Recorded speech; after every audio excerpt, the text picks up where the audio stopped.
Welcome dear students. আজকে আমি আলোচনা করব ক্লাস 12 কেমিস্ট্রির অর্থাৎ সেমিস্টার 4 থেকে একটা চ্যাপ্টারের ব্যাপারে, যেটা হচ্ছে কেমিক্যাল কাইনেটিক্স। এর চ্যাপ্টার সামারি আলোচনা করব।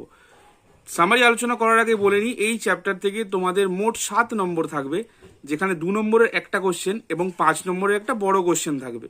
5 নম্বরটা অবশ্য পার্ট থাকতে পারে, 3+2 বা 2+2+1 এভাবে থাকতে পারে। ঠিক আছে, তাহলে দেখে নাও কি কি টপিকসগুলো বা কি কি পয়েন্টসগুলো তোমরা এই চ্যাপ্টার থেকে ভালো করে রিভিশন করবে। ফার্স্ট যেটা হচ্ছে ভরক্রিয়া সূত্র কিভাবে দেখাতে হয়, কিভাবে লিখতে হয়। তারপরে ভরক্রিয়া সূত্র যে ত্রুটি, যে পরীক্ষালব্ধ মানের সাথে মিল অতটা পাওয়া যায় না কোনো কোনো ক্ষেত্রে।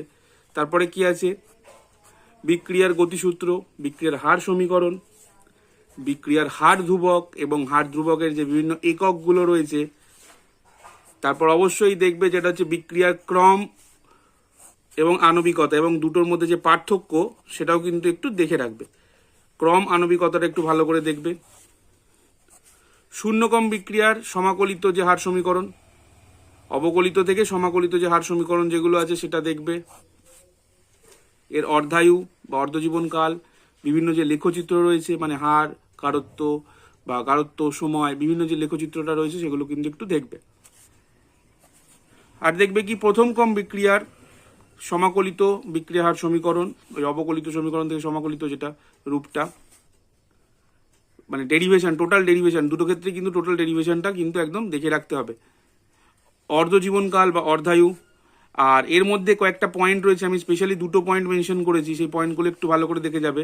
প্রথম ক্রম বিক্রিয়ায় বিক্রিয়কের যত ভগ্নাংশ বিক্রিয়াজাত পদার্থে পরিণত হয় তা বিক্রিয়কের প্রারম্ভিক গাঢ়ত্বের উপর নির্ভর করে না।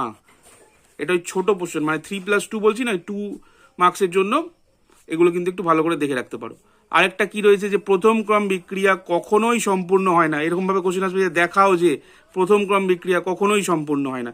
এগুলো বইয়ের থেকেই আমি দিলাম, কেন বইয়ের মধ্যে রয়েছে এগুলো একটু ভালো করে দেখলেই হবে। এরপরে কি আছে, এরপরে আছে সিউডো ফার্স্ট অর্ডার যেটা রয়েছে, মানে ছদ্ম প্রথম ক্রম বিক্রিয়া। এর উদাহরণটা দেখবে, অবশ্যই দেখবে উদাহরণটা। ঠিক আছে, এরপর যেটা দেখবে সেটা কি আর্হেনিয়াস সমীকরণ। আর্হেনিয়াসের যে সমীকরণ আছে এবং যেখান থেকে সক্রিয়করণ শক্তির যে কনসেপ্টটা আসছে সেটা দেখবে।